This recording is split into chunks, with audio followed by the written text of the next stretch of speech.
Alléluia. Alléluia. Gloire au Seigneur Jésus-Christ.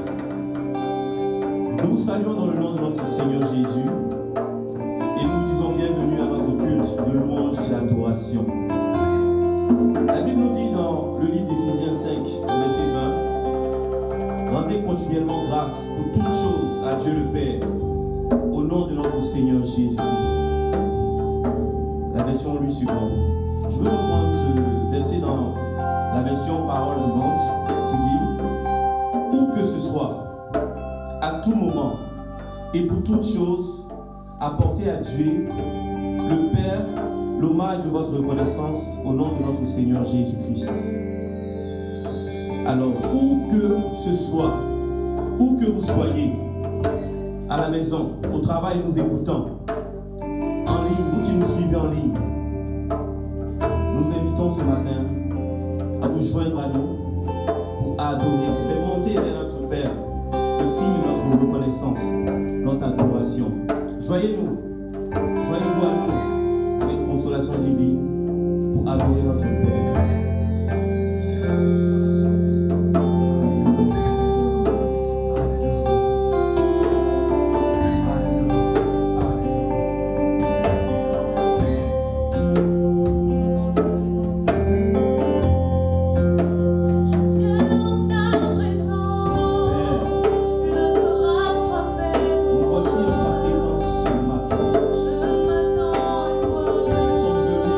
à toi.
pas la bouche fermée. Adore Dieu, adore Dieu, adore Dieu.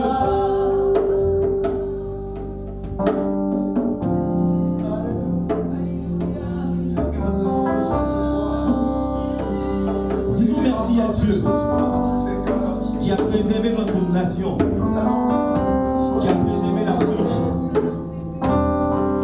Au début de cette crise, on nous avait prédit le pire. Voyons les grandes nations frappées dans l'économie, dans la technologie. On avait prédit le pire. On nous avait prédit le pire. Mais Dieu s'est révélé à nous. Il nous a fait grâce. Regardez les statistiques. Il nous a fait grâce. Alors élevons la voix et disons merci à Dieu. Père, je veux te louer. Je veux te célébrer. Je veux t'adorer. Toi qui fais grâce à qui tu veux. Tu es souverain. Tu es souverain. Seigneur, notre cœur est reconnaissant. Infiniment reconnaissant. Seigneur, nous n'avons personne. Nous n'avons pas cette technologie. Nous n'avons pas, Seigneur Jésus-Christ, des grands hôpitaux. Seigneur, nous étions inquiets. Au vu de ce qui se passe en Chine, en Italie, en Espagne, aux États-Unis, dans les grandes puissances. Mais Seigneur, tu nous as secoués par ton bras puissant. Seigneur, tu nous as apporté ta paix. Nous voulons te dire merci.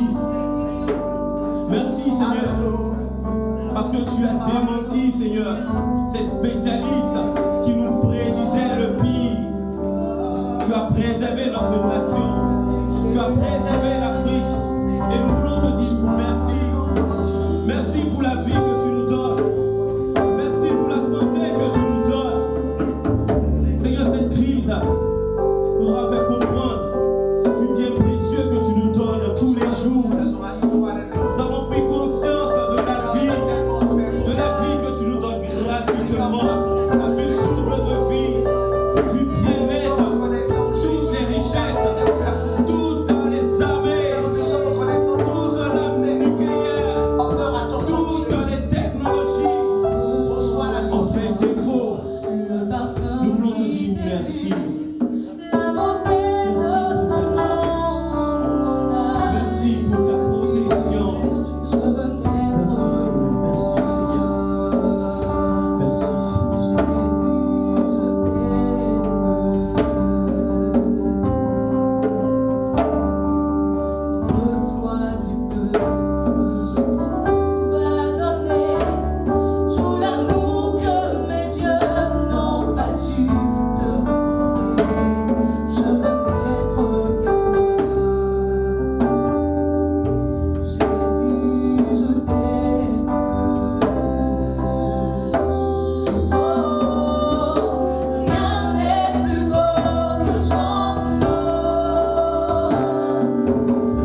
louange à toi, Seigneur Jésus.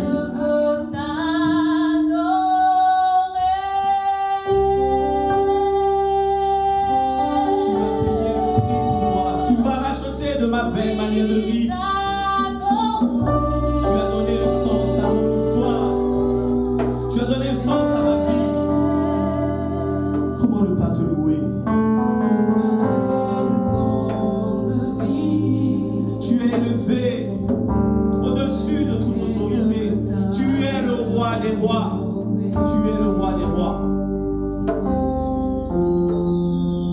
Les grands de ce monde, avec tout le protocole,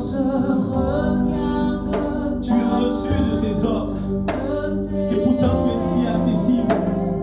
Pour nous tu as déchiré le voile et maintenant nous pouvons nous approcher de ton trône avec assurance. Tu viens à nous, tu viens à nous, toi le roi des rois. Quelle humilité! Je veux te louer, je veux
refusons le sommeil.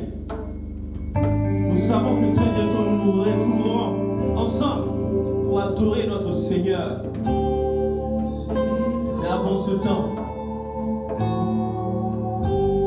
que cette crise soit le moment propice pour chacun de développer une véritable intimité. Prions. Seigneur, tu déclares dans ta parole que toutes choses concourent au bien de ceux qui t'aiment. Toi qui n'es surpris par aucun événement, nous savons que cette crise ne t'a pas surpris. Tu es le Dieu omniscient. Tu es le Dieu omniscient. Nous voulons te glorifier, nous voulons te célébrer. Et trouver, Seigneur Jésus-Christ, dans cette crise, des raisons pour t'adorer, pour te célébrer. Trouver dans cette crise des opportunités. Trouver dans cette crise du profit. Alors nous prions, Seigneur, pour recommander chaque famille, chaque chrétien dans sa maison.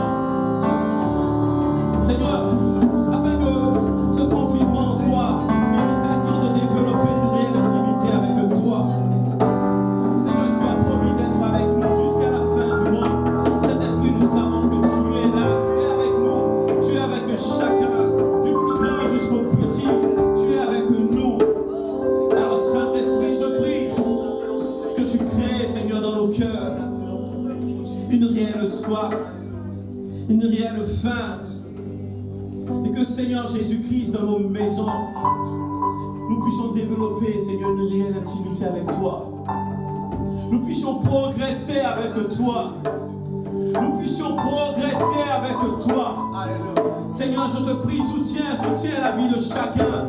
Soutiens la foi de chacun. Seigneur, visite les familles. Seigneur, vois, Seigneur, ce frère qui a du mal à prier. Relève-le, Saint-Esprit. Fortifie notre foi. Relève-le. Seigneur, crée cette soif de ta présence.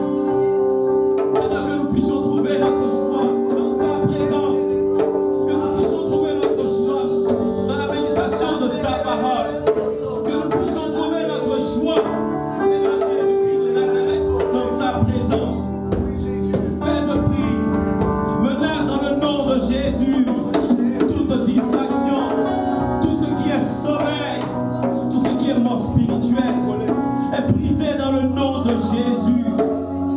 Seigneur, visite les cœurs, visite les familles. Relève ceux qui sont tombés. Seigneur, fortifie, Seigneur, ceux qui se sentent faibles. Seigneur, relève.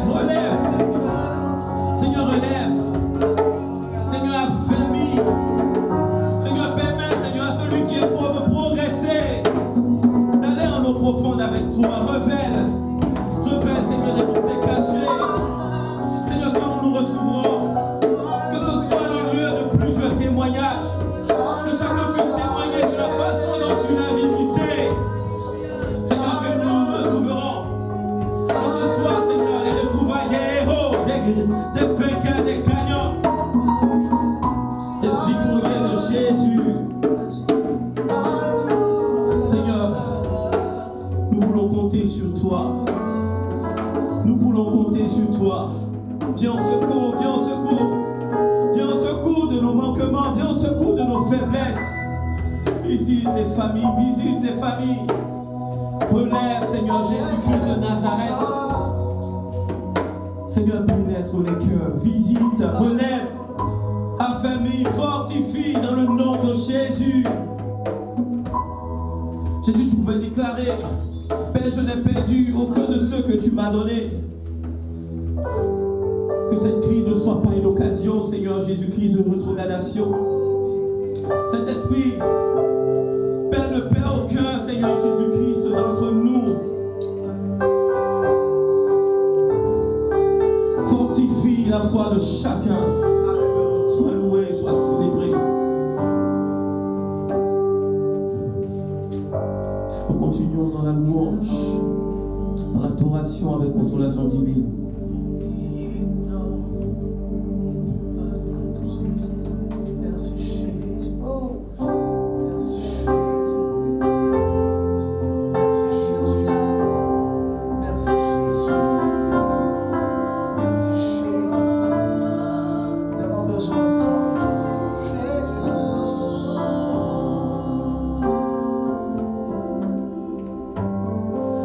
Que tes vives eaux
Seigneur. Que la gloire te soit rendue, Dieu vivant. Que la gloire te soit rendue, toi qui es assis sur ton trône élevé. Nous te bénissons, nous te célébrons, nous te magnifions. Cette belle journée encore que tu as rendue possible. Nous te disons merci pour nos vies que tu fortifies, pour nos foi que tu as fait vivre. Que la gloire, l'honneur et la magnificence te soient rendues. Amen. Amen. Amen. Consolation divine va nous donner un chant de louange avant que nous continuions avec l'exhortation de ce moment.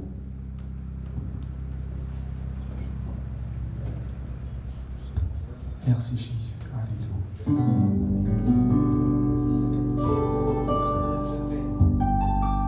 Tu as créé la terre et tout ce qu'elle renferme. Tu as créé les mers et tout ce qu'elle contient. Tu as créé les cieux au-dessus de nos yeux, partout dans l'univers. À l'âge en âge, tu es le roi. Oui, nous rendons gloire à ton Saint-Nom, magnifique en sainteté. Je le prodige, tu es toujours le même. Nous célébrons ton Saint-Nom. Oui, nous rendons gloire à ton Saint-Nom, magnifique en sainteté. Ami fidèle, tu n'abandonnes jamais. Nous célébrons ton Saint-Nom. Amen. Alléluia. Que la gloire revienne à notre Seigneur Jésus-Christ. Alors, sans plus tarder, nous allons inviter ici notre pasteur principal, le pasteur André Fimin, pour l'exhortation de ce jour. Nous accueillons l'homme de Dieu.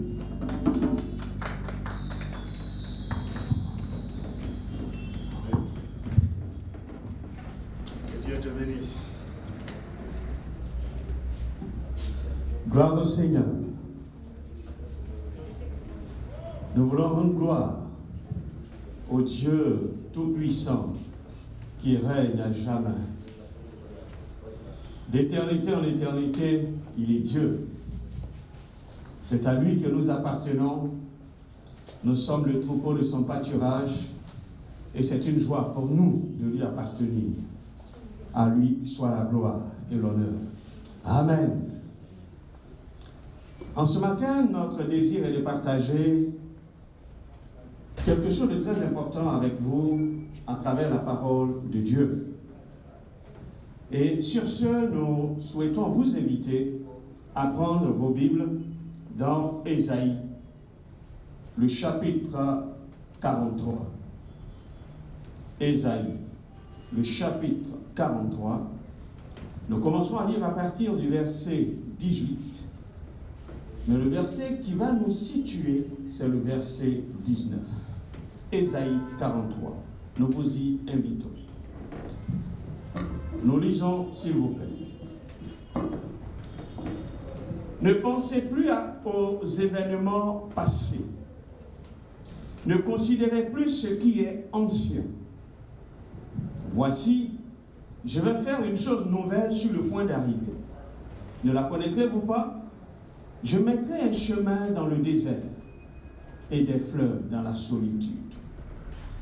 Les bêtes des champs me glorifieront, les chacals et les autruches, parce que j'aurai mis des eaux dans le désert, des fleuves dans la solitude, pour abreuver mon peuple, mon élu. Le peuple que je me suis formé publiera mes louanges. Amen. Nous voulons te bénir en ce jour que tu nous as donné de venir en ta présence, racheté par le sang de Jésus, lavé et purifié. Tu nous as donné d'appartenir à la famille éternelle de Dieu. Et c'est cette famille qui se réunit. Et nous te voulons présent parmi nous. et de nous conduire par ton esprit, parce que tu as un plan pour ce peuple, pour cette famille. Alors oriente-nous, pour que nous ne soyons pas surpris des événements qui nous entourent ou qui viennent, pour que nous sachions où mettre les pas et avancer sûrement avec toi. Sois béni et sois glorifié. Amen. Notre thème de ce matin que nous voulons partager avec vous, c'est Dieu veut faire de nouvelles choses. Dieu veut faire de nouvelles choses. Lorsque nous lisons ici le livre de Ésaïe, le prophète, qui fut un des grands prophètes, et surtout par ses écrits, il a prophétisé concernant le royaume de Juda. Il a prophétisé en parlant des événements qui allaient arriver, mais aussi, même il a prophétisé concernant le rétablissement d'Israël. Il faut dire que Ésaïe a vécu une époque difficile parce qu'il a vu combien de fois le peuple marchait dans des voies tordues de l'Éternel et comment les gestionnaires du peuple, c'est-à-dire les leaders, ont eux aussi raté leurs objectifs. C'est donc dans un contexte historique difficile, autant pour toute la nation et que même pour Israël du Nord, que Ésaïe va prophétiser.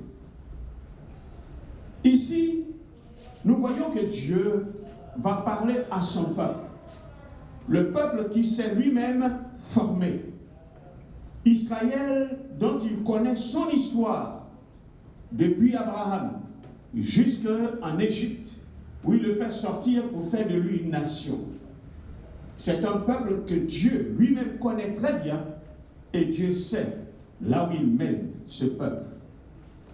C'est donc à ce peuple qui connaît des événements difficiles, dont une partie se trouve en déportation, que Dieu va utiliser son prophète pour lui parler.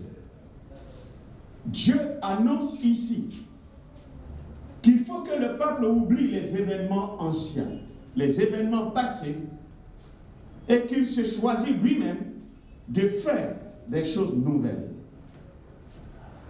Lorsque nous essayons de porter un coup d'œil juste, nous arrivons donc à découvrir ceci, comme si Dieu, ce qu'il avait toléré, ce qu'il avait permis dans le passé, certainement il n'est plus prêt à le tolérer. S'il fait une chose nouvelle, c'est qu'il y a eu des choses qui étaient anciennes et dont il ne veut plus faire cas de cela, dont il veut créer maintenant quelque chose de nouveau. En fait, ces choses qui sont anciennes, dont il ne veut plus qu'Israël soit en mesure de considérer, c'était des choses nouvelles lorsqu'il les créait.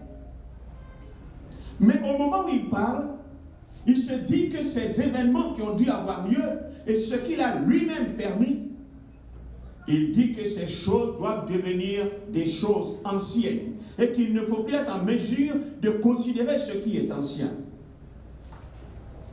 Sous le rapport qu'ils avaient été sous le jugement de Dieu à cause de leur mauvaise manière de vivre ou à cause de la mauvaise gestion des leaders qui leur a prévalu la déportation et même l'état de ruine actuel de Jérusalem, Dieu prend la décision afin de pouvoir instaurer de nouvelles choses.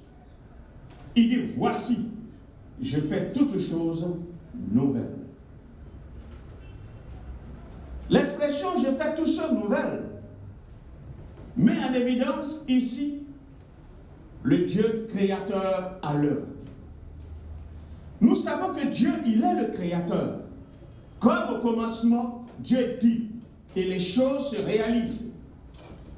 Mais aussi, Dieu est créateur du peuple d'Israël. Quand vous commencez même déjà à lire le verset 43, à partir du verset 1er, il dit « Ainsi parle maintenant l'Éternel qui t'a créé, ô Jacob, Celui qui t'a formé, Israël, c'est Dieu qui a créé Israël. Il a formé Israël. Il est le créateur de Jacob. Frères et sœurs, c'est lui encore ici qui s'adresse à la nation d'Israël en leur disant qu'il va faire des choses nouvelles. Le créateur ici s'annonce pour créer des choses nouvelles. S'il est le créateur de Jacob, qui fut plus tard le champion de Dieu, qui a vécu et n'a pas vécu comme un champion, n'a pas vécu comme le champion de Dieu au milieu d'une nation perverse, mais qui s'est corrompu, Dieu revient sur le devant de la scène pour dire à Israël, un nouveau départ s'avère nécessaire. Le Créateur entre en scène.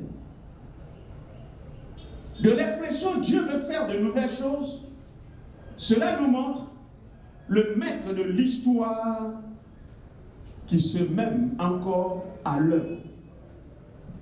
Le maître de l'histoire, lui qui a formé Israël, lui qui a créé Jacob, lui qui l'a tiré de l'Égypte et l'a amené là, en cet endroit, en réalisant la promesse qu'il a faite à Abraham, le maître de l'histoire allait tourner une page pour en ouvrir une autre. C'est pourquoi il déclare, voici, je fais de nouvelles choses. Il est celui qui crée l'histoire, c'est lui qui élève les nations, c'est lui qui fait disparaître les nations, c'est lui qui élève un roi, c'est lui qui en abaisse un autre, c'est lui qui fait l'histoire. Amen. En effet, c'est son histoire dont il a choisi Israël comme une composante pour pouvoir la réaliser. Il est donc le maître de l'histoire. Il veut fermer une première qui va devenir ancienne, dont ils n'ont plus l'occasion de considérer parce que le champion n'a pas tenu sur le ring. Le champion n'a pas joué son rôle qu'il devait jouer en tant que meneur dans le croissant fertile. Alors, ayant échoué, certainement, Dieu veut que ce passé soit oublié. Une nouvelle page doit s'ouvrir. Mais une nouvelle page qui sera pleine d'espérance. Parce qu'il dit, voici, je fais toutes choses nouvelles. C'est donc ici comme une parole d'espoir. Car il dit de considérer plus ce qui est ancien. Car dans ce qui est ancien, vous avez souffert, connu la guerre, connu le désespoir. Vous avez été transportés. Mais maintenant, quelque chose de nouveau va se déclencher. Une parole d'espoir. Il dit, voici, je fais toutes choses nouvelles. En effet, le Seigneur était en train de montrer que lorsqu'il dit, voici, les choses allaient se mettre en place. Les choses allaient se dérouler, mais déjà dans l'éternité. Déjà dans le dessein éternel de Dieu, les choses avaient été déjà scellées. Les choses avaient été déjà enregistrées et scellées. Elles devaient se mettre alors en œuvre. Voici, je fais toutes choses nouvelles. Cela s'avère comme un décret de Dieu. Il le déclare. Maître de l'histoire, maître des temps et des circonstances, nul ne peut s'opposer à ce qu'il va dire. Il le déclare, il est prêt à réaliser ce qu'il vient de dire. Dieu fait des choses nouvelles. Ainsi donc, en ce matin, nous essaierons de vous amener à comprendre que Dieu veut, tant pour Israël des choses nouvelles, il veut pour son peuple des choses nouvelles. Notre objectif serait de projeter nos regards vers l'avant. Même si le passé draine une histoire, parce qu'on ne peut pas annuler son histoire, mais cependant, il s'agit de considérer le meilleur qui est devant. Car le meilleur, il est à venir. Mais il faut s'appuyer sur son passé pour tirer les leçons, pour bâtir ce qui est devant. Car si Dieu lui-même veut que nos regards se portent vers l'avant, en ayant un espoir, ce n'est pas à nous de demeurer dans nos habitudes passées, mais de porter les regards vers ce qu'il va réaliser de nouveau. Dieu veut de nouvelles choses pour nous. Que Dieu nous bénisse en ce matin. Dieu veut, sinon Dieu veut faire de nouvelles choses. Nous essaierons donc, à travers l'histoire biblique, même d'Israël, de voir ce que Dieu veut faire en termes de nouvelles choses, mais aussi pour nous qui sommes son peuple.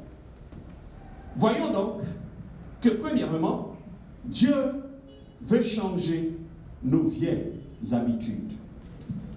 Dieu veut changer nos vieilles habitudes. Il faut dire que lorsque vous lisez la Bible, 1 Roi, chapitre 22, verset 52, et même quand vous lirez Jérémie 52, le verset 2, que vous lisez le livre des rois ou même des prophètes, vous verrez qu'il y a une expression qui vient tout le temps de la gestion des leaders du peuple. Ils firent ce qui est mal aux yeux de Dieu, ou bien ils firent ce qui est mal aux yeux de Dieu. Il n'y a eu que quelques rois qui firent ce qui est bien aux yeux de Dieu. Même au temps de Joachim, où le peuple devait partir en déportation, mais là encore, ce leader n'a pas su conduire son peuple. Le peuple a vécu dans la dépravation, dans les mœurs, dans l'idolâtrie, dans la prostitution avec les autres nations. Lui-même, au moment où le prophète Jérémie devait s'approcher de lui pour l'orienter, il n'était même pas prêt à comprendre le plan de Dieu. Il fit ce qui est mal aux yeux de Dieu. La plupart de tous ceux qui se sont succédés. Alors si les leaders firent ce qui est mal aux yeux de Dieu, et le peuple, ils n'ont pas su alors orienter le peuple. Ils n'ont pas su donner des bases ou des directives de vie morale au peuple. Eux-mêmes furent corrompus, comme le peuple fut corrompu. C'est donc une routine de ce que tous les rois qui se succèdent, ils vont faire ce qui est mal aux yeux de Dieu, et la manière de vivre du peuple va aller en s'empirant. Dieu qui veut faire de nouvelles choses veut changer ses vieilles habitudes. Dieu veut casser une routine. C'est pourquoi il dit, voici, je fais de nouvelles choses. On a souvent l'habitude de dire que l'habitude est une seconde nature.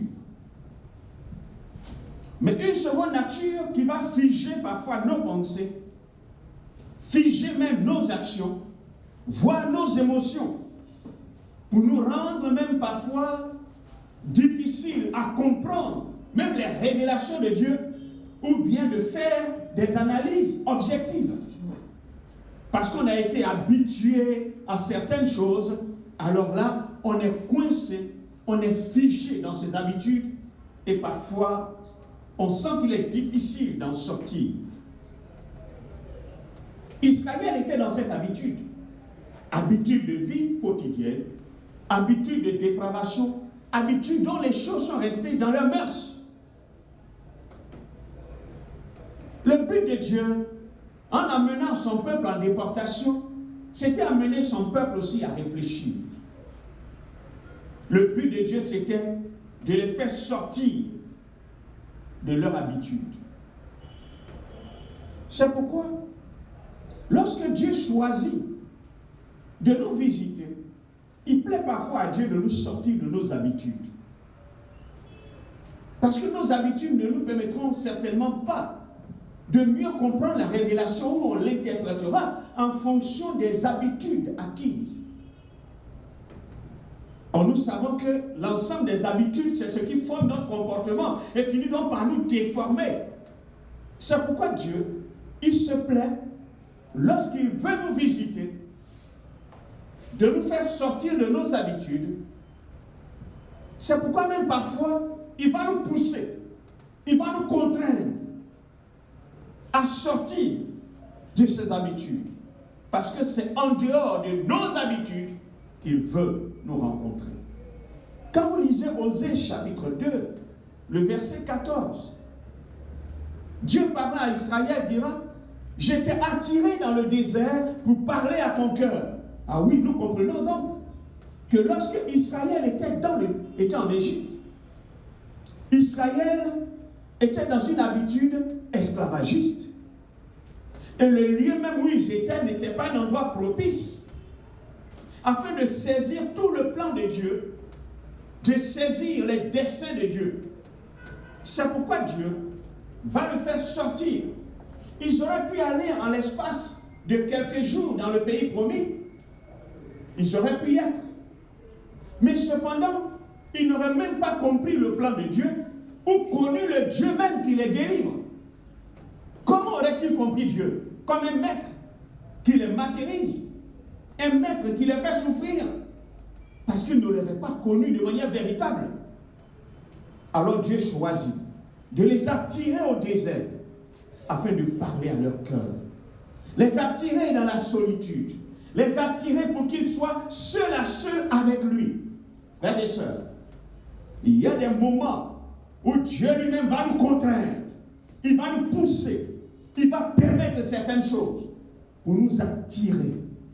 Il y a des situations même de douleur ou de souffrance que nous connaissons, parce que c'est dans ces moments-là qu'on trouve le meilleur temps pour nous approcher de Dieu.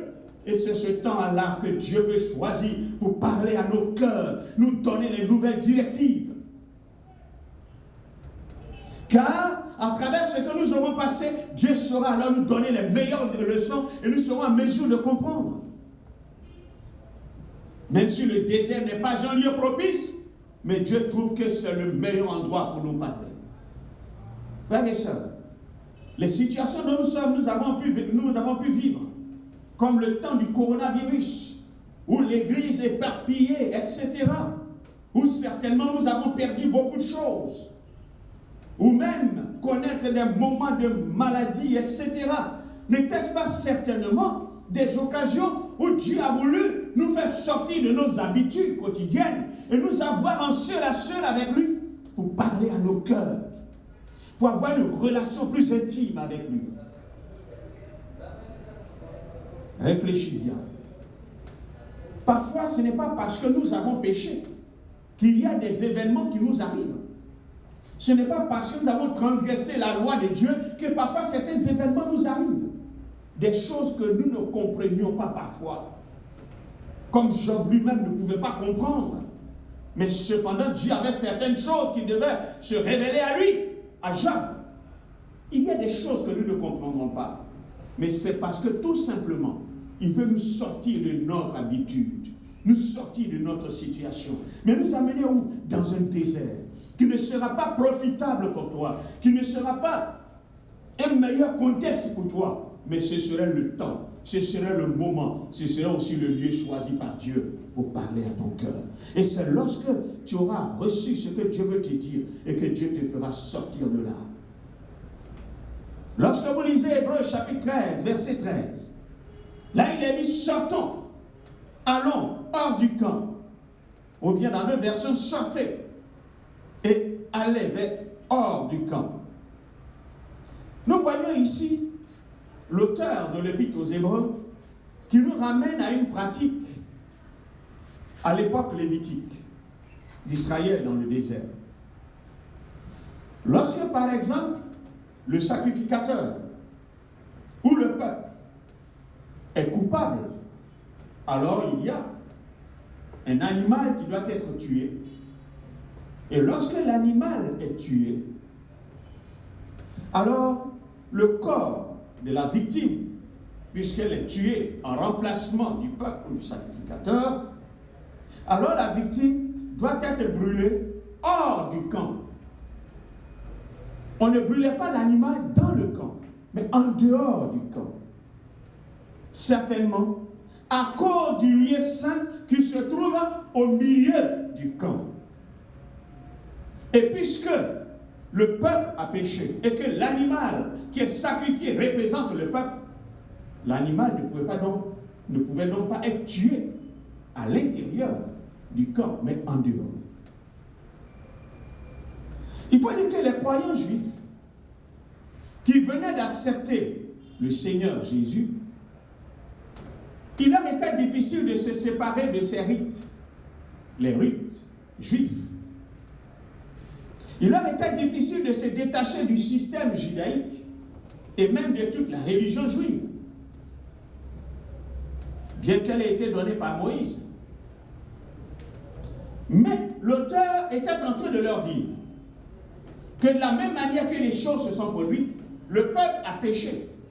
Alors le Christ, qui devait être mis à mort comme l'animal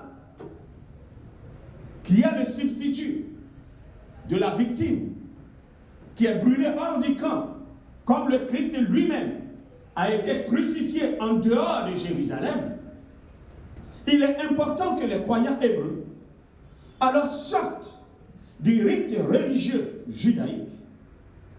Ils sortent alors de tous ces rites pour rejoindre le Christ tel il a été.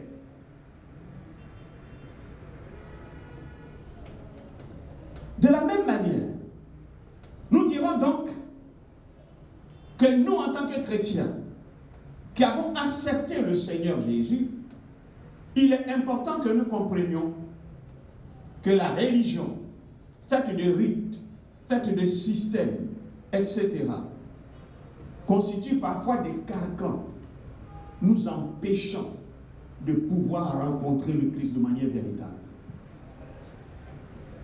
De la même manière que l'auteur interpelle les Juifs convertis pour leur dire « sortez du camp », il est important pour nous de sortir de tout ce qui est des habitudes de la religion, des habitudes du formalisme, des habitudes des carcans, des systèmes et philosophies humaines non bibliques établies qui contraignent l'homme et qui emprisonnent l'homme, d'en sortir pour rencontrer le Christ de manière véritable.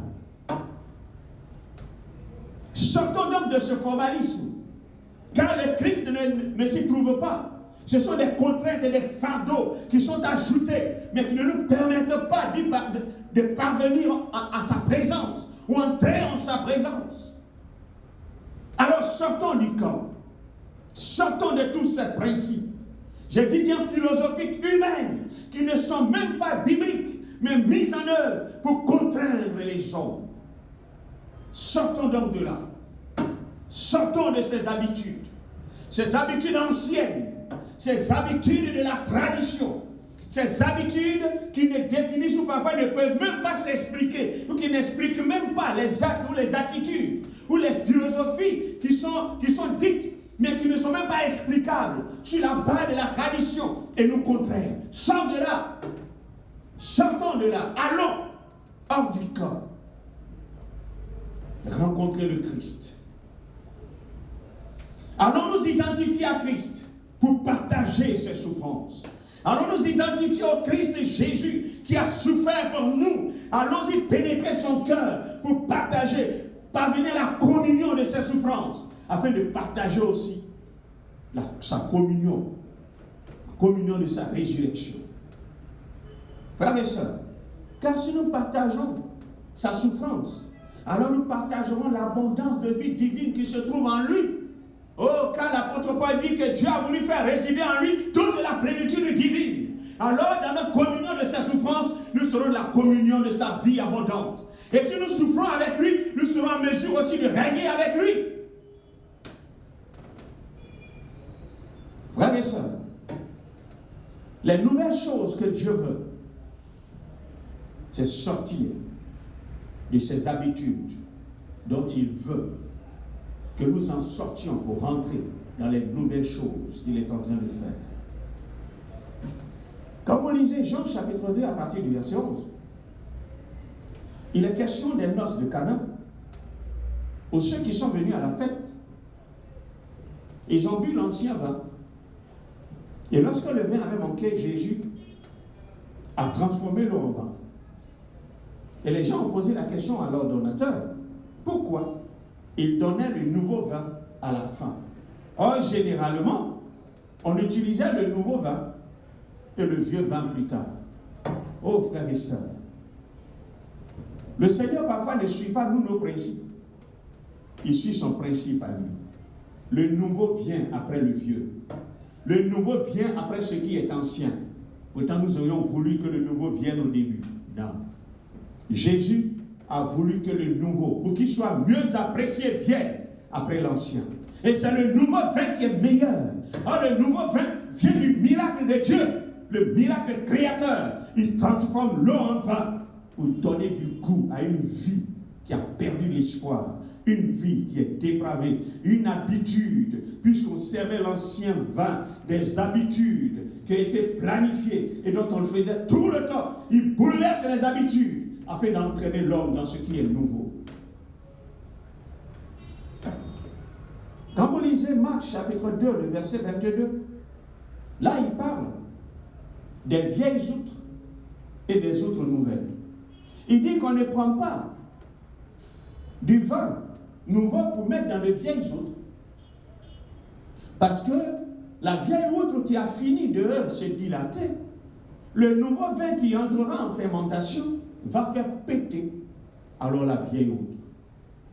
Oh frères et sœurs, je vous dirais, apprêtez-vous, parce que lorsque Dieu commencera à faire les nouvelles choses, parfois, ce qui est vieux ne pourra pas résister, finira par péter. Attendez-vous donc à des bouleversements de Dieu lorsqu'il tentera de faire un changement de nouvelles choses. Parce que parfois, il y a des choses qui sont capables de péter, qui sont capables d'éclater. Le nouveau vin dans les vieilles outres.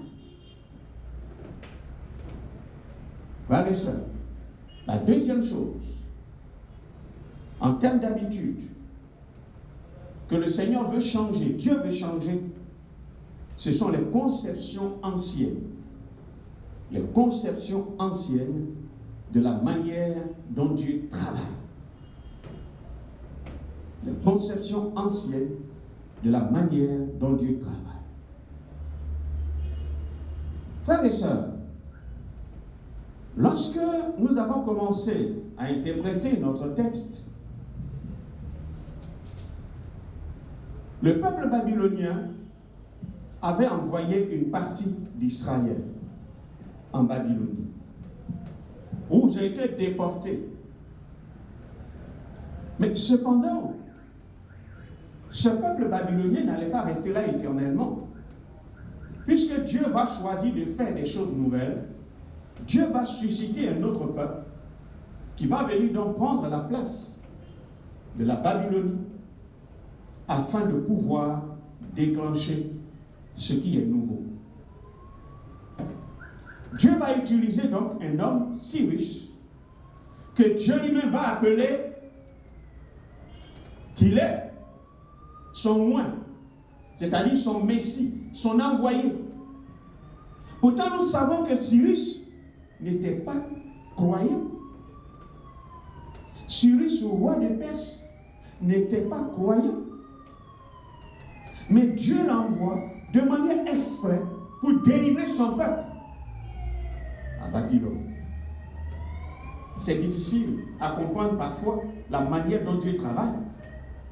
Comment Dieu, pour libérer son peuple à lui, va susciter un roi païen pour libérer son peuple.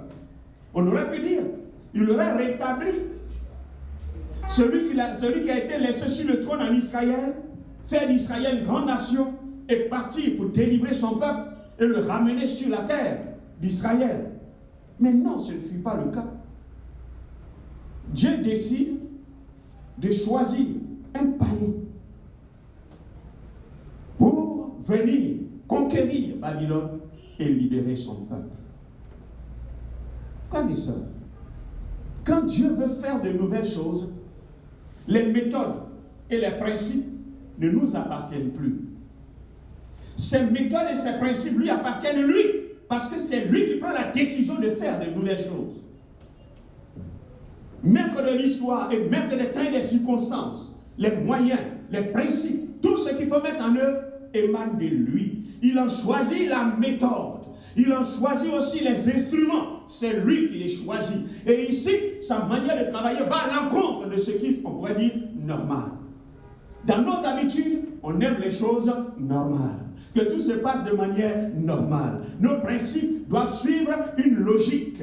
Mais cependant, ici, dans le commencement de Dieu, dans sa manière de faire les choses, les nouvelles choses, il n'utilisera pas nos principes humains. Il utilisera un principe à lui, une méthode à lui. Frères et sœurs, Dieu choisit et les moyens qui ne sont pas habituels. C'est son principe de travail et c'est ce qu'il a choisi pour faire les nouvelles choses. Des choses auxquelles parfois vous n'avez même pas été préparé. Vous ne vous y attendez même pas. Vous ne pensez même pas que Dieu va utiliser telle personne dans l'église. Vous ne pensez pas que Dieu va bénir une telle personne en lui ouvrant les portes pour trouver un tel travail, pour qu'il soit celui qui va soutenir l'Église. Parce qu'il y a parfois des personnes aisées qui sont dans l'Église et qui ne sont même pas en mesure d'aider. Mais Dieu va soulever parfois même de simples femmes, des veuves, des personnes qui sont dans le secret. Dieu sait. Il va confondre même parfois ceux qui pensent ou que nous croyons qu'ils ont de l'argent. Dieu utilise parfois de faibles personnes pour confondre et réaliser son œuvre. Savez-vous aussi que les grands réveils qui ont eu lieu dans l'histoire ne sont pas venus généralement des leaders ecclésiastiques. Parfois, c'est des petits groupes d'intercesseurs qui ont commencé là dans le secret à prier dans une maison, à prier quelque part, à organiser des petites réunions de jeunes, de jeunesse, etc. Et c'est là que le feu est descendu et a embrasé l'église de son époque. Et les grands réveils ont été suscités. Les grands réveils ne sont pas venus parfois de grands leaders, mais des personnes si faibles, des personnes parfois qu'on dirait sans importance. Mais c'est d'eux que vient parfois le réveil. Ils sont les moyens de Dieu pour confondre les hommes. Dieu, quand il établit ces nouvelles choses, il ne suit pas des principes humains, la logique parfois humaine, parce qu'il est l'auteur des nouvelles choses qu'il veut faire. Deuxièmement, Dieu veut faire de nouvelles choses. Si premièrement, il change nos habitudes, alors deuxièmement, il veut faire rêver son peuple. Dieu veut faire rêver son peuple. Frères et sœurs, ici, Ésaïe va mettre en évidence un triple rêve. Un triple rêve. Quand vous lisez par exemple le verset 16 au verset 17 du chapitre 43, là, il est dit ceci. Ainsi parle l'Éternel qui fraya dans la mer un chemin, dans les eaux puissantes, un sentier qui mit en campagne des chars et des chevaux, une armée de vaillants guerriers, soudain couchés ensemble pour ne plus se lever, anéantis, éteints comme une mèche. Le Seigneur met en évidence ici un rêve. Il demande à Israël de rêver à ce qui s'est passé à la sortie de l'Égypte. Rêver. Car ce que vous avez vu se réaliser est capable de se reproduire. Alors rêvez. Pourquoi?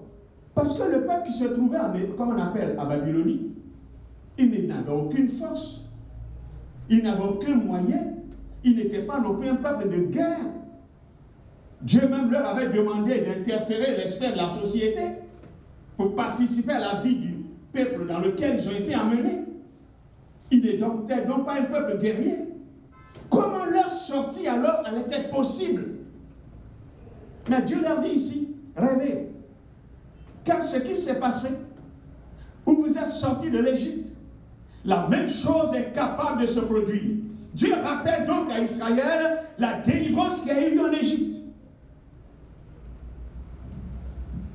Déjà en ces temps, il avait manifesté sa toute-puissance. Il est en train de leur dire que son pouvoir et sa puissance pour eux n'a pas changé. Il est le même hier, aujourd'hui et éternellement. Il a créé un chemin dans la mer. Il a créé un sentier dans les eaux puissantes. Il a englouti une armée qui avait des chars et des chevaux, mais tous engloutis. Le Dieu tout-puissant. La délivrance de sa part était une preuve de sa puissance. Une puissance pour sauver, une puissance pour anéantir l'ennemi, une puissance capable de délivrer. Alors il peut dire au peuple, rêvez. Car ce que j'ai dit, que je vais faire toutes choses nouvelles, je vais faire des nouvelles choses, c'est possible. Le deuxième rêve. Il demande à Israël de rêver. Car ce qui a été annoncé va s'accomplir maintenant. Va s'accomplir maintenant. Car il dit, voici. Le voici montre quelque chose d'évident, quelque chose de réel, quelque chose qui est là, quelque chose qui est vu, quelque chose qui va être entamé. Il est donc en train de dire à Israël, ce que j'ai dit, ce n'est pas comme quelque chose qui va se réaliser dans des milliers d'années. Il dit, voici, car ces choses-là, il annonce des choses qui vont être réalisées imminemment. Dans l'état chaotique d'Israël, un état de ruine, d'un peuple avec un spectre vivant dans l'ombre, comment ça peut être possible? Mais Dieu dit qu'il va leur permettre de germer. Il va permettre une germination. Car le retour même d'un petit résidu juif de Babylone n'est qu'un avant-goût de ces événements. Lorsqu'il permettra plus tard à Zorobabel, à Esdras et à Josué le sacrificateur de venir. Dieu va mettre un chemin alors dans le désert. Dieu va tracer. Dieu montre alors que ce qu'il dit est possible d'être réalisé. Alors il dit, rêvez. Parce que ce que j'ai dit, vous allez voir, il y a un commencement, ça va commencer à germer. Et ce que vous voyez germer, même s'il est petit, mais c'est une grande œuvre qui commence par un germe. Voici, ce que vous voyez aujourd'hui sera grandement. Car les œuvres de Dieu ne commencent jamais par quoi grande, elles commencent par petit. Il dit, le royaume de Dieu ne vient pas frapper les regards, il vient ainsi, d'une manière insinueuse. Mais cependant, c'est le royaume de Dieu dont le roi Jésus-Christ, l'éternel des armées, le roi des rois, est bien vivant. Il a visité la terre. Il était appelé Jésus de Nazareth. Oui, le rejeton de David. On dira même petit venir de Nazareth quelque chose de bon. Oh oui, mais cependant c'était lui, le Messie, le roi des rois. Le rejeton de David. Nous savons ce que c'est qu'un rejeton. Il peut facilement être arraché. Oh oui. Un rejeton n'a pas de force. C'est pourquoi la Bible nous interpelle pour dire ne méprisez pas aussi les petits commencements. Parce que c'est le rejeton que vous voyez ici qui deviendra un grand arbre. C'est pourquoi le Seigneur dit à Israël, voici, il annonce ce germe qui va pousser, c'est le début des grandes œuvres de Dieu. Je dis à quelqu'un, rêve, car les grandes œuvres de Dieu qui ont commencé par une petite chose, une petite action, qu'on dirait parfois une petite bénédiction, c'est le départ d'une grande œuvre, d'une grande porte qui va s'ouvrir, où les grandes choses de Dieu vont être manifestées. Celui qui était né, comme nous disions la dernière fois de la prédication, le petit enfant qui était dans les mains de Siméon, ce tout petit enfant, mais la Bible dit que c'était lui Emmanuel. C'était l'ancien des jours. C'était l'éternel des armées. C'était lui. C'est l'admirable. C'est le conseiller. C'était lui. C'était lui qui allait accomplir 30 années plus tard les plus grands miracles qui se sont passés en Israël. C'était lui. C'est lui qui est venu pour le salut des âmes. Dieu commence parfois par des petites choses et qui vont s'ensuivre par des grandes choses, surprendre les hommes. Et c'était ce que Dieu disait à Israël. L'autre rêve, il disait à Israël de rêver quant au futur. C'est le troisième rêve. Parce que quand vous lisez la suite, lorsqu'il va parler, par exemple, à partir du verset 20, les bêtes des champs me glorifieront, les chacals et les autriches, parce que j'aurai mis des eaux dans le désert, des fleuves dans la solitude, pour abreuver mon peuple, mon élu. Et le peuple que je me suis formé publiera mes louanges. C'est un rêve quant au futur. Il faut dire que la plupart de ces textes qui suivent parlent de bouleversements dans la nature, des choses qui vont avoir lieu. Mais vous pensez que c'est dans ces temps que ça va se produire? Non. Il est en train de parler du millénium, des choses qui vont se produire dans le règne de 1000 ans, où le Seigneur va permettre la restitution de toutes choses. La nature va être renouvelée, restaurée. Israël aura une mission de publier les louanges de Dieu. Voyez-vous? Il est donc en train de dire à Israël, il faut rêver. Parce que ton histoire ne va pas s'arrêter maintenant. Ton histoire va continuer. Ton histoire va continuer jusqu'au millénium, où tu verras des grandes choses. Des choses que Dieu a prévues depuis l'éternité. Donc tu vas y entrer. Tu vas les voir. Tu vas les découvrir. Tu vas rentrer dans le nouveau que Dieu aura créé, les nouvelles choses.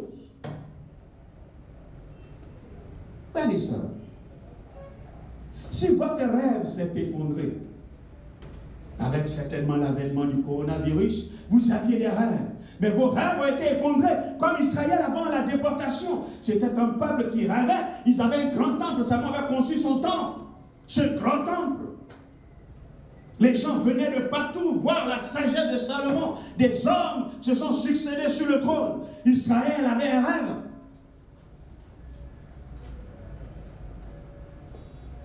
Si votre rêve s'est effondré, je voudrais te dire ce matin, rêve à nouveau. Dieu est en train de dire que tu peux rêver à nouveau, parce qu'il prépare des choses dans le futur. Il prépare des choses qu'il va réaliser, même si tes yeux ne peuvent le percevoir. Parce que là, c'était difficile pour un peuple de comprendre. Il les transporte de leur temps et les amène à des siècles et des siècles en avant pour parler du millénium, ce qu'il va réaliser. Oh, il y a des choses que vos yeux ne peuvent découvrir. Mais Dieu sait le projet qu'il a formé sur vous, ce qu'il a planifié sur vous et ce qu'il va réaliser. Lui, il le sait, même si vous ne le saviez pas. Il le sait. Il sait où il conduit son peuple. Il sait où il amène son peuple. Alors tu peux rêver.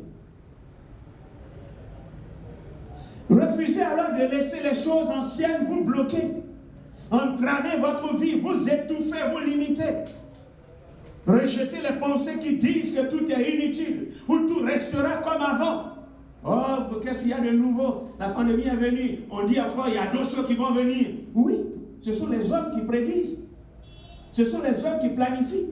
Mais qu'a dit Dieu en ce qui concerne votre futur? En ce qui concerne le futur des nations? Dieu peut faire quelque chose de nouveau. Oui. Nous pouvons rêver après le coronavirus, rêver à quelque chose de nouveau que Dieu va faire. Et il est capable de faire. C'est le Dieu des miracles. Il peut le faire à tout moment. Et ce qu'il a fait pour Israël, il peut le refaire pour vous.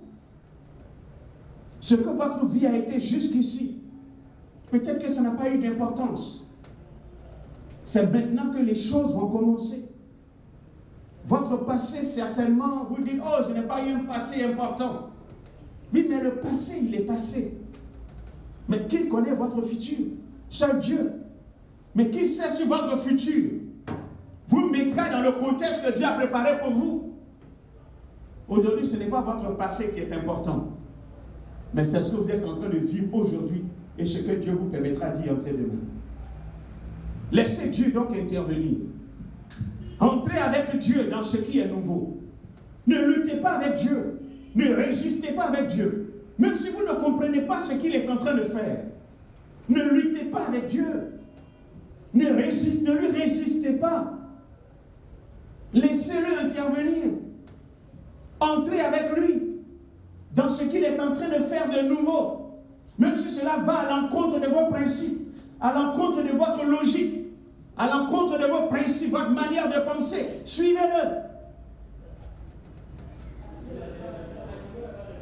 Dieu peut répéter un miracle parce qu'il est le même hier, aujourd'hui et éternellement. La troisième chose que nous notons, Dieu veut faire de nouvelles choses. Dieu veut nous faire emprunter une route nouvelle. Dieu veut nous faire emprunter une route nouvelle. Frères et sœurs, si vous lisez Hébreux chapitre 10, à partir du verset 20, il est dit que Dieu a ouvert une route nouvelle à travers le voile du corps de Jésus-Christ. Une route nouvelle a été ouverte. En effet, cette route nouvelle a été aussi annoncée dans l'Ancien Testament. Quand vous lisez Jérémie, chapitre 31, verset 31, le Seigneur annonce la nouvelle alliance qui va avoir lieu. Ce qui a été annoncé, alors on va voir sa réalisation. Quand Dieu dit « je fais des choses nouvelles », c'est parce qu'il y avait des choses anciennes. Mais l'ancienne alliance, elle était ancienne, réservée à Israël. Il dit, il va faire des choses nouvelles. Mais sur la base de l'ancienne alliance pour Israël, il ouvre une page de la nouvelle alliance, au travers laquelle Dieu va avoir un nouveau type de relation avec les hommes. Lorsque Jésus expirait à la croix du Calvaire, il est dit que le voile qui séparait le lieu saint du lieu très saint s'est déchiré du haut en bas par une main invisible lorsque Jésus expirait à la croix du Calvaire. Le voile qui se déchire du haut en bas va marquer la fin du régime de la loi et de ses ordonnances. Le voile de la chair de Jésus symbolisme de sa mise à mort et la mise à mort de notre nature pécheresse, ce qui nous empêchait de nous approcher de Dieu, va être alors anéanti. Maintenant, avec le corps brisé de Jésus, mis à mort, nous pouvons, nous croyants, pénétrer dans le sanctuaire céleste, dans la présence de Dieu. Le voile qui séparait le lieu saint du lieu très saint, c'était un principe de l'ancienne alliance. C'était le souverain sacrificateur seul qui avait accès à ce lieu très saint. Si une nouvelle voie s'ouvre, une nouvelle route s'ouvre, mais elle s'ouvre à travers l'œuvre de la croix. Car à travers le voile de son corps qui a été brisé, ses mains qui ont été percées et son côté percé, alors une porte s'est ouverte. Jésus-Christ, dans cette nouvelle relation de Dieu avec les hommes, il devient médiateur entre Dieu et les hommes. Le médiateur entre Dieu et les hommes est le seul souverain sacrificateur.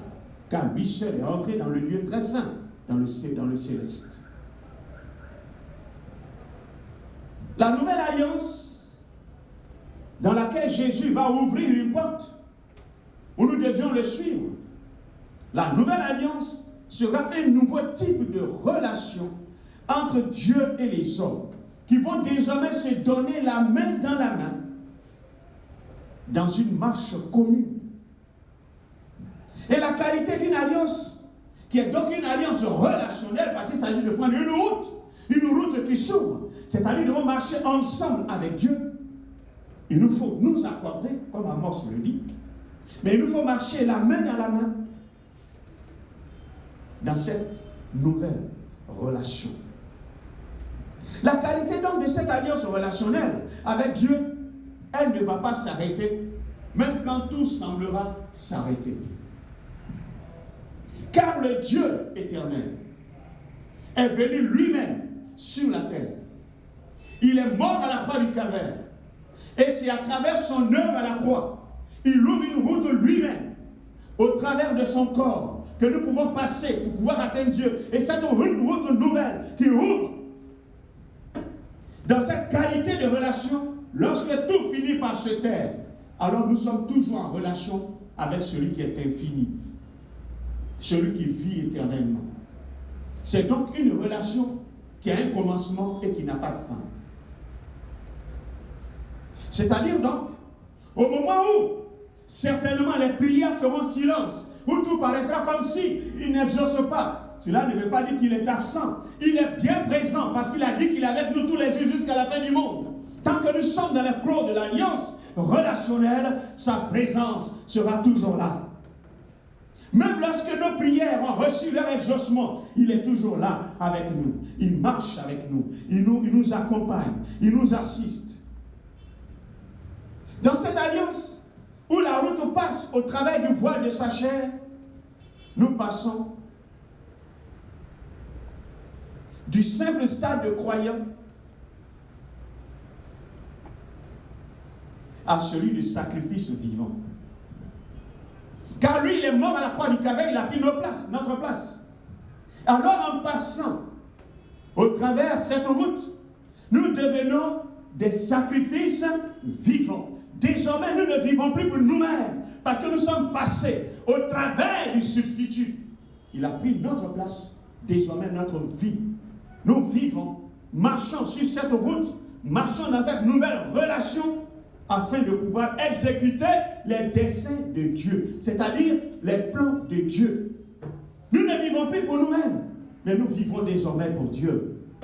Nous comprenons donc, en nous abandonnant ainsi, Dieu va créer, il va créer dans nos cœurs de nouvelles dispositions. Désormais, notre vie est mise dans ses mains pour réaliser le plan de Dieu, le plan extraordinaire de Dieu. Donc, ensemble avec Dieu, ensemble avec lui, dans une plénitude de vie, alors l'homme de foi qui croit et qui est venu à la croix, ils accomplissent ensemble les grâces de l'alliance et toutes les promesses qui se trouvent liées à cette nouvelle alliance. Il y a donc quelque chose de nouveau. Si la route est nouvelle, c'est qu'il y a quelque chose de nouveau. Notre marche doit être nouvelle. Notre manière de penser doit être nouvelle. Il existe donc une possibilité de vivre quelque chose de complètement nouveau, puisque la route est nouvelle. Nous prenons cette route pour aller vers les nouveautés de Dieu. Il s'agit pour nous d'entrer dans quelque chose de nouveau. Regardez ça. Il s'agit pour nous-mêmes de devenir quelqu'un de nouveau. Ce qui veut dire, en empruntant cette voie, cette route ouverte, au travers du voile de son corps, nous entreprenons un nouveau départ avec Dieu, où rien ne doit rester comme avant. Parce que nous avons entrepris un nouveau départ sur une nouvelle route. Les choses doivent changer. Les choses ne sont plus les mêmes. Frères et sœurs, entrez dans la nouvelle alliance, ayant pris la route nouvelle. Sur quelle route êtes-vous? L'ancienne voie, la voie du péché, la voie de la loi et des principes, des interdictions, la voie de la malédiction? Non, une autre voie est ouverte. La voie de la nouvelle alliance, avec des promesses nouvelles. Pourquoi alors vivre dans ce qui est ancien? L'apôtre Paul ne disait-il pas que l'Ancien Testament même était l'ombre des choses à venir? Nous sommes rentrés dans la réalité. Notre façon de voir doit être réelle, car nous voyons réellement. Nous sommes entrés dans la révélation. Nous devons alors nous approprier. Nous devons alors saisir ce que nos yeux ont découvert. Nous devons entrer dans ce qui est nouveau et exécuter le plan nouveau de Dieu. Dieu veut faire de nouvelles choses. Le dernier élément, c'est que Dieu attend une manifestation de nouvelles créatures. Comme une suite logique de ce que je viens de dire. Si Dieu est en train de montrer à Israël, même que ce soit des paroles d'espérance, ils devaient vivre par anticipation à ces choses qu'ils étaient en train de voir. Désormais, leur vie, leur pensée, leur manière d'agir et de faire devait changer. Or nous avons connu le véritable. Et nous sommes entrés dans le véritable. C'est quoi vous comprenez? Que dans Jean chapitre 3, le verset 3, Jésus dit à Nicodème, il faut que vous naissiez de nouveau. Car c'est par la nouvelle naissance, on entre dans ce que Dieu fait de nouveau. Nous entrons dans les nouvelles choses de Dieu. Car l'homme ancien ne peut pas entrer dans les nouvelles choses de Dieu. Il ne saurait les comprendre. Il faut qu'il y ait un renouvellement de l'intelligence, une transformation de l'être. C'est pourquoi Romains chapitre 12, l'apôtre Paul exhorte en disant qu'il faut que vous soyez transformés par le renouvellement de l'intelligence afin que vous discerniez quelle est la volonté de Dieu. Mais au préalable, il ne faut pas se mouler dans le moule du siècle présent. Car tous ceux qui se moulent dans le moule du siècle présent et qui prennent la forme du siècle présent ne sauraient découvrir la volonté de Dieu. 2 Corinthiens 5, verset 17, il va encore préciser que si quelqu'un est en Christ, il est une nouvelle créature. Les choses anciennes sont passées, toutes choses sont devenues nouvelles. Si quelqu'un entre en Christ, l'apôtre Paul n'a pas employé en disant si quelqu'un entre en Jésus. Il parle de Christ. Si quelqu'un entre dans le Christ, c'est-à-dire loin de Dieu, le Messie, c'est le nom de Christ qui est lié à sa mission. Car le Messie devait mourir à la croix du Calvaire pour le salut des hommes. Donc ici, il est en train de dire que si quelqu'un entre dans l'œuvre de Christ à la croix, si quelqu'un s'approprie l'œuvre de Christ à la croix, alors cette personne devient une nouvelle créature. Alors les choses anciennes peuvent être passées. La version parole vivante dit, si quelqu'un entre dans une communion de vie avec le Christ, oui, car lorsque ta vie pénètre celle du Christ, alors il ne peut qu'avoir qu'une transformation. Car lorsque la vie divine pénètre la nôtre, alors il y a transformation de nature. Et c'est quoi l'apôtre Paul dit? Nous sommes participants de sa nature, de la nature divine. Alors on ne peut être qu'une nouvelle créature. Un nouveau commencement alors a lieu, une nouvelle créature a lieu. Frères et sœurs, lorsqu'il n'y a pas de nouveau commencement, vous ne pouvez pas entrer dans les choses de Dieu. Lorsque vous n'êtes pas une nouvelle créature et que les choses anciennes ne sont pas dépassées, vous n'entrez pas dans les nouvelles choses de Dieu. Même pour un jour. Frères et sœurs, si quelqu'un est en Christ, si quelqu'un entre en Christ, il ne peut que devenir une nouvelle créature. D'autres versions disent une nouvelle création. Une création qui est spécifique. Elle est différente de l'ancienne. Elle est différente de ce qu'il a été. Car c'est désormais Dieu qui lui a posé sa signature et peut déclarer qu'elle est nouvelle. Une nouvelle création. Même si l'extérieur semble ancien, c'est le même homme, c'est la même personne que les hommes ont connue, mais son intérieur est transformé, sa pensée est renouvelée, transformée. Et c'est ce que l'apôtre Paul dit dans 1 Corinthiens. Nous avons la mentalité de Christ, la manière de vivre de Christ. La nouvelle création a déjà commencé. C'est ce que dit d'autres versions. La nouvelle création a déjà commencé. Si la nouvelle création n'a pas déjà commencé, alors vous ne pouvez pas participer aux nouvelles choses de Dieu. Elles ne sont pas à vous. Votre nouvelle création doit déjà commencer à partir du moment où vous pénétrez le Christ. Vous vous appropriez de l'œuvre de Christ.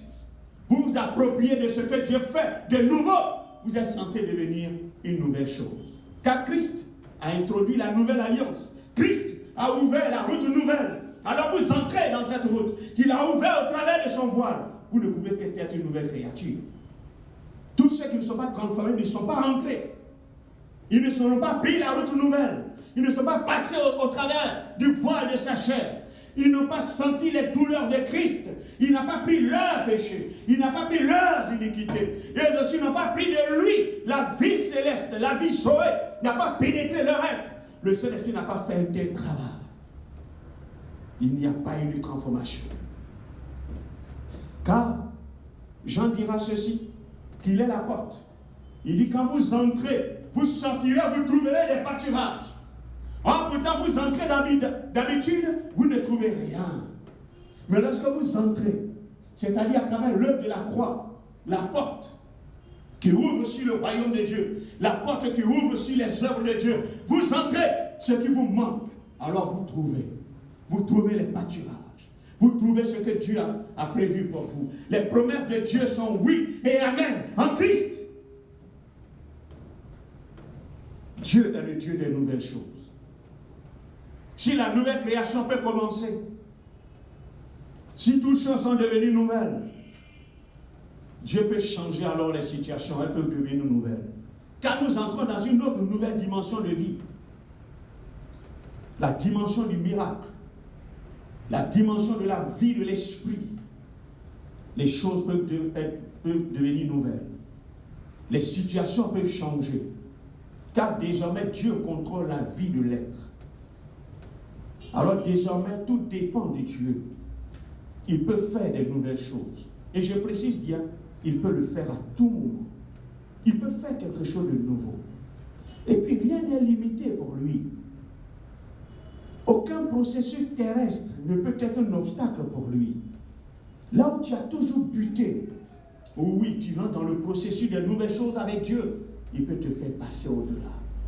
Car la vie qu'il donne, la vie Zoé qu'il nous donne, et qui fait de nous cette nouvelle création, n'est pas limitée par les obstacles, n'est pas limitée par la vie du péché, n'est pas limitée par toutes ces choses qui peuvent empêcher l'homme d'aller de l'avant. C'est une vie qui est supérieure, c'est une vie dynamique, c'est une vie qui est dynamique, qui contient un potentiel et qui permet d'aller de l'avant. Il est le Dieu alors qui intervient. Il intervient activement dans la nouvelle création que vous êtes devenus. Il rend capable, il équipe, il accorde sa puissance et il permet d'avoir une relation avec lui pour entretenir cette vie nouvelle. Je veux conclure en vous disant, Dieu veut faire de nouvelles choses. C'est son intention. Il n'a pas attendu l'homme pour faire ces nouvelles choses. Il a constaté lui-même. Il en a pris la résolution de manière personnelle. Il dit, voici, je fais des nouvelles choses. Dieu a certainement vu ta vie. Il a connu ton passé. Il a vu combien de fois tu as eu à souffrir. Mais à quoi ça sert de rester dans ces habitudes? À quoi ça reste de se complaire dans ces habitudes anciennes qui ne sont que comme des carcans qui nous maintiennent? Non. Alors c'est pourquoi il veut changer tes vieilles habitudes. Il veut que tu changes. C'est pourquoi il va te contraindre à sortir. Il veut te faire sortir de là. Parce qu'il faut qu'il te parle. Il faut qu'il parle à ton cœur. Parce que le changement viendra si les bases, c'est-à-dire la source de ta vie, ton cœur, n'a pas reçu l'empreinte de Dieu. Alors il veut changer ton cœur, changer les dispositions, changer sa manière d'être et de faire. Car c'est de là que viennent les sources de la vie. Il veut changer la source. Était-elle amère? Alors il veut couper un bois. Comme Israël dans le désert, qui a trouvé cette eau amère, il a coupé un bois, il y a jeté. La source est devenue une eau douce. Oui, Dieu, un jour nous a visités. Et un bois a été planté dans l'univers, la croix, pour que le monde soit vivable par la mort de Christ. Oui, le Seigneur veut pénétrer ton cœur afin de le transformer, le changer. Changer tes habitudes. Il te fera sortir. Parfois tu hésistes, mais il va t'obliger, te contraindre. Parce qu'il veut parler à ton cœur, parce que c'est lui qui tient ton histoire, parce que c'est lui qui te mène. Tu n'as pas existé parce que tu as voulu exister et parce qu'il t'a fait exister. C'est ton histoire. Comme il dit Jacob, je t'ai formé. Jacob, je t'ai créé. Israël, je t'ai formé. Parce qu'il sait où il te mène. Alors il t'entraînera dans des situations pour parler à ton cœur. Sortons des principes. Sortons des systèmes. Sortons du formalisme. afin d'aller à lui, afin qu'il nous parle. Identifions-nous à lui, car c'est une nécessité. Partageons ses souffrances, mais partageons aussi l'abondance de la vie qui se trouve en lui. Changeons notre conception de la manière dont Dieu travaille, car cela va nous perdre. Parce que souvent on pense que Dieu a une seule manière de travailler. Non, Dieu travaille comme il le veut. C'est son histoire. C'est ce que lui veut faire qu'il le fait. Il ne tiendra pas compte de tes principes, mais seulement laisse-toi aller. Laisse-toi aller. La manière, le moyen que Dieu veut utiliser, ce n'est pas ce qui est important, mais c'est ce que Dieu veut faire qui est important. C'est à lui de choisir les moyens. T'a-t-il choisi pour être un canal divin pour la bénédiction de quelqu'un? Laisse-toi aller. A-t-il choisi quelqu'un qui ne te convient pas? Mais c'est lui qui l'a choisi pour ton bien. Peut-être même quelqu'un qui était ton ennemi avec lequel tu ne parlais pas. Mais c'est lui qui l'a voulu pour ta bénédiction. Alors ne résiste pas. Laisse-le. Laisse Dieu faire. Parfois dans nos églises, tellement les choses sont structurées. Anciens diacres, c'est eux qui doivent faire. Mais parfois il y a des choses que Dieu veut utiliser. La personne même qui est la plus cachée, mais qui est comme Betsalim, qui a l'onction de Dieu sur lui, que Dieu connaît dans le secret, ce qu'il est capable de faire pour l'Église. Laissons de tels canaux être des moyens pour l'avancement de l'œuvre de Dieu. Ne soyons pas de ceux qui sont régis par ces règles et qui ne veulent pas voir Dieu utiliser d'autres personnes. Même parfois des pasteurs, donc on soit en train de dire, est-ce que Dieu te parle parce que c'est au prophète que Dieu doit parler? Non, Dieu peut utiliser n'importe qui. Oui, c'est Dieu qui choisit ses canaux pour le bonheur de son œuvre. Oui, Dieu veut nous faire rêver. Il y a l'occasion de rêver. Oui, certainement, ce que tu as vécu jusqu'aujourd'hui ne te donne pas l'occasion de rêver, mais Dieu dit, il te donne l'occasion de rêver. Car le miracle qui a été opéré dans ta vie, les années passées, ou qu'il a fait pour toi, tu peux le répéter toi dans ta vie. Alors rêve, tu peux rêver. Ce qu'il a annoncé, qui est en train de s'accomplir, ce n'est pas maintenant qu'il a pris la décision pour toi. Il l'a pris depuis. Mais il te l'annonce maintenant, parce que les choses se mettent en œuvre. Oui, regarde, tu verras des choses en train de se succéder. Oui, même si elles semblent s'arrêter, mais Dieu, il temporise, mais il sait où il va. Suis-le, mais rêve. Rêve à partir d'aujourd'hui, rêve à partir de maintenant, rêve quant au futur. Oui, même les grands rêves peuvent se réaliser avec Dieu. Il est capable de le faire. Il est Dieu. Il veut te faire emprunter une route nouvelle, une relation nouvelle. Au sortir ici, je dirais, de la pandémie, il faut une nouvelle relation avec Dieu. Une relation d'alliance, une relation d'enchaînement, d'attachement. Oui, en dehors des principes et rituels des religions, mais il veut une intimité, une approche plus vivante et plus forte avec lui. Oui, enfin, il attend une manifestation. Oh, de nouvelles créatures. Oui, car si nous sommes passés au travers du voile, le voile de sa chair, oh, il y a une nécessité de sortir et de voir les œuvres spectaculaires et merveilleuses. Oui, il veut changer les situations. Car lorsqu'on entre au travers du voile de sa chair, on voit les choses d'une autre façon. Avant, on entrait par les portes du monde, on ne voyait que le péché. Mais entrer par les portes, oh, de sa vie, du voile de sa chair, on ne voit que les pâturages. Oh, les promesses de Dieu. Ce qu'il veut faire dans la vie d'un tel, d'une telle, pour l'œuvre de Dieu, pour nous-mêmes. Oh, c'est de telles choses. Entrez par la porte, trouvez des pâturages, et Dieu sera glorifié. Son œuvre vous attend. Il veut faire de nouvelles choses. Ce n'est pas pour lui, mais c'est pour vous qu'il veut le faire. Lorsqu'il le fait pour lui, c'est l'accomplissement de son histoire. Et vous faites partie de l'histoire de Dieu. Alors laissez Dieu vous entraîner et que Dieu vous bénisse. Amen. Nous allons prier. Oh,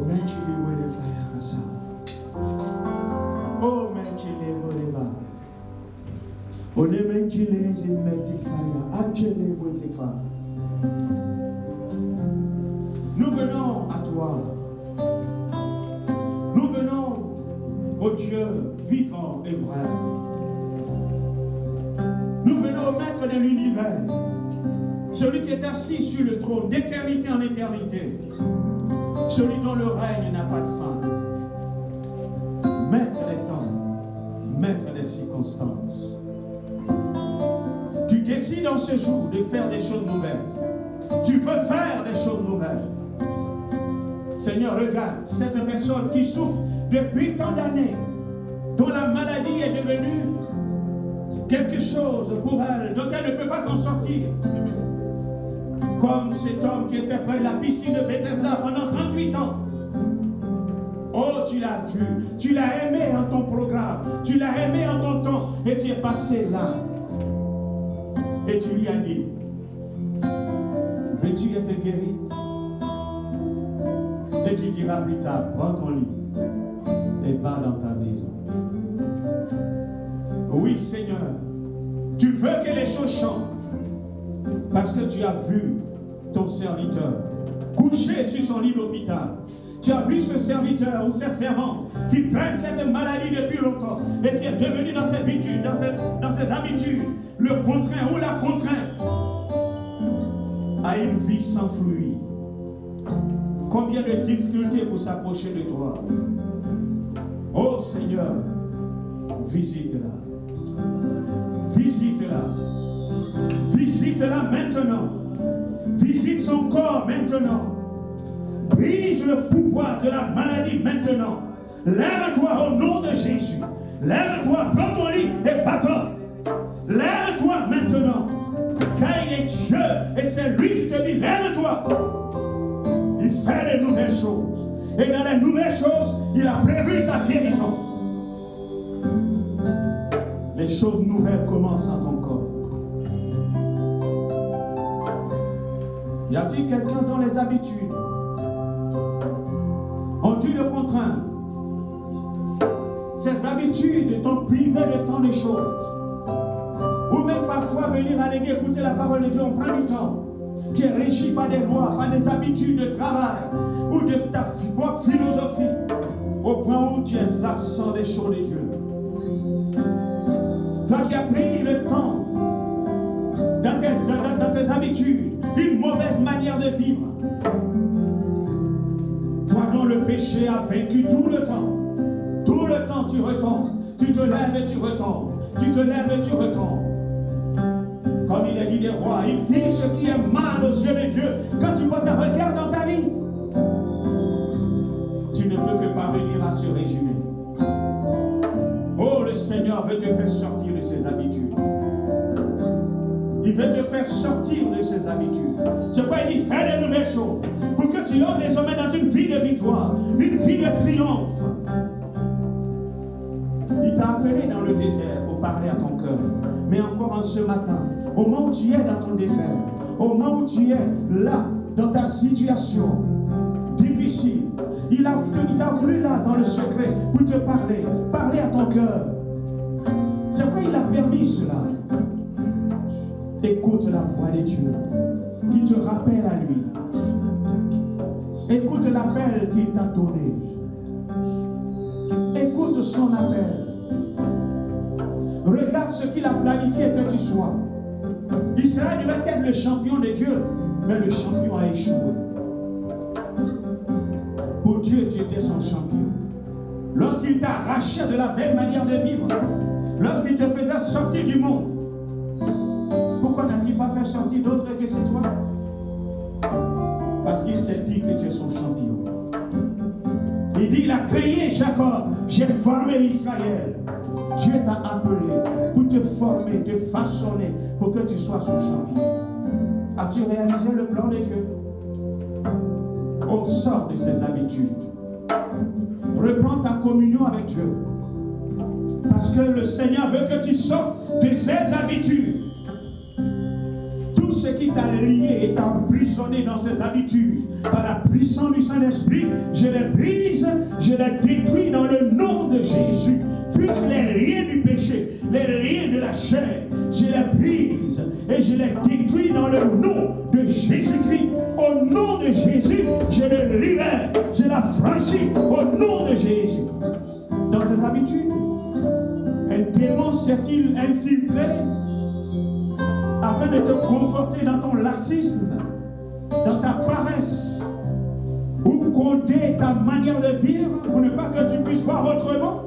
même de mal interpréter les révélations, au nom de Jésus, j'ordonne à cet esprit de te libérer au nom de Jésus. Je brise ces principes diaboliques. Je brise ces principes ténébreux au nom de Jésus. Je libère sa conscience. Je libère son esprit. Je libère au nom de Jésus. Oh Seigneur, tu as certainement une manière de travailler que tu as prévue.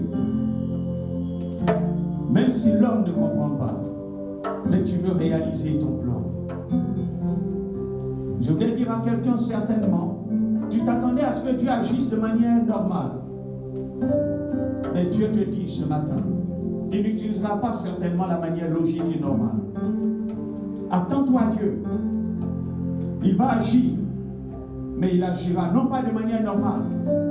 Mais si tu t'attends à ce qu'il utilise tes principes à toi, tu ne verras pas la gloire de Dieu. Tu ne verras pas la manifestation de ta gloire, de sa gloire. Mais attends-toi à Dieu. Il agira d'une manière, peut-être pas à frapper les regards. Il utilisera le canal dont tu t'y attends le moins. Mais ce serait Dieu à l'heure. Parce que c'est lui qui a choisi de te bénir. C'est lui qui a choisi de t'orienter dans la voie qu'il a voulu.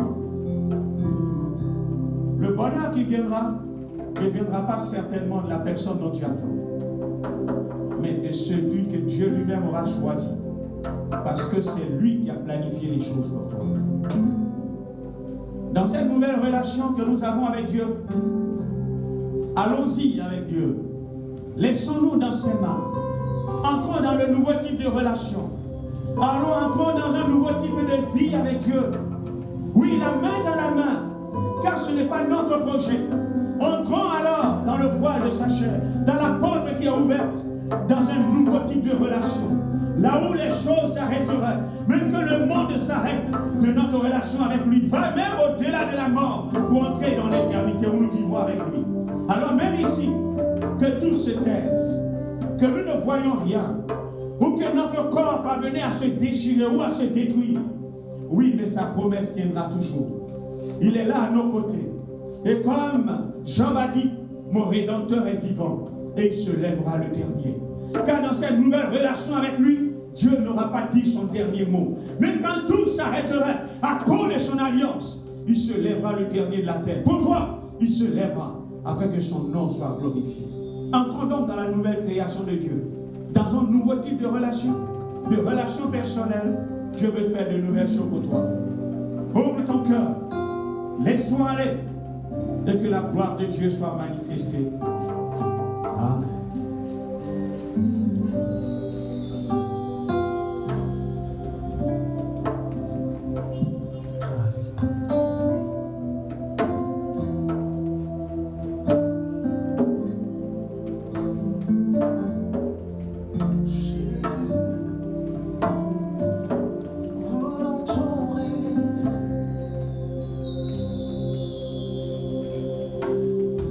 Oui, Dieu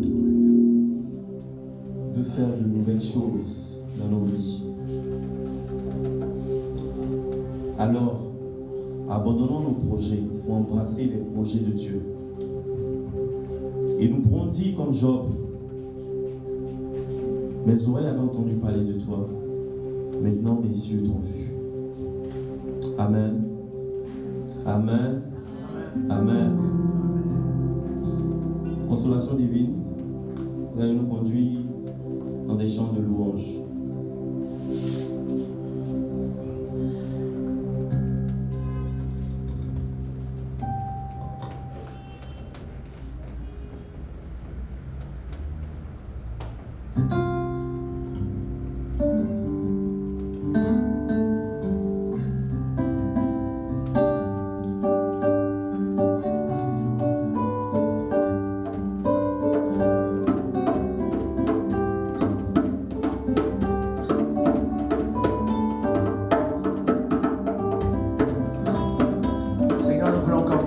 Reçois nos louanges.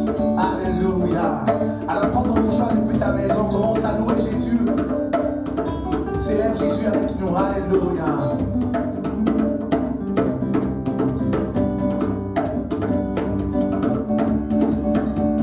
Jéhovah, tu es élevé.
maintenant à l'écoute des annonces et nous voulons éviter notre moment. Allez nous rejoindre sur ce pupitre.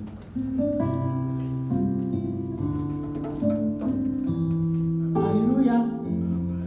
AOC, je vous salue dans le nom de Jésus-Christ, y compris les jeunes filles de l'Église. Que le Seigneur vous bénisse et vous visite dans vos maisons. Que la bonne main de l'Éternel soit sur vous en ces temps de confinement. Bientôt, par la grâce de Dieu, nous allons nous revoir. Et nous allons célébrer ensemble le Seigneur. Je suis là pour vous dire que les pailles de là où se sont sorties, notre uniforme. Et je voudrais exhorter chacune des femmes et les jeunes filles à faire un effort pour avoir son uniforme. Parce que cette année, nous voulons fêter avec enfants. Il serait vraiment intéressant que toutes les femmes et les jeunes filles soient vêtues en uniforme pour la gloire du Seigneur. Alors que chacune de vous fasse un effort pour avoir son uniforme. Pour ceux qui sont déjà prêts, qui ont l'argent, vous pouvez voir Madame Kosonou. C'est elle qui est chargée d'aller prendre les pailles. Donc, veuillez la voir. Pour ceux qui ne sont pas encore prêts, vous pouvez vous apprêter. Parce qu'avec la situation de la pandémie, c'est possible que la fête soit reportée. Ça avait été prévu pour le 14 mai, mais la fête sera reportée. Donc, chacune a encore un peu de temps pour s'apprêter pour avoir les pailles. Alors que le Seigneur vous bénisse. C'est vrai qu'il n'y a pas de réunion, mais au niveau des responsables, nous faisons des réunions et nous travaillons dans la discrétion. Alors, par la grâce de Dieu, lorsqu'on va se revoir, nous serons dans la joie et nous allons fêter dans la joie.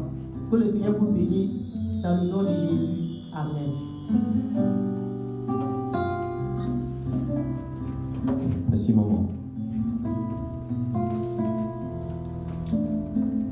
Peuple de Dieu, nous voulons dire merci.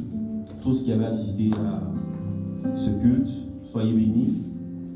Et nous prions que le Saint-Esprit fasse des choses nouvelles dans la vie de tout un chacun, tout au long de cette semaine. Nous prions que Dieu nous accompagne dans nos activités, qu'il bénisse nos activités, que le sang de Jésus couvre les linteaux de nos portes, de nos vies, que nous soyons protégés. Depuis le début de cette crise, il nous a protégés, qu'il nous garde jusqu'à la fin et que nous puissions nous retrouver très bientôt pour célébrer notre Seigneur ensemble. Que Dieu nous bénisse. Amen.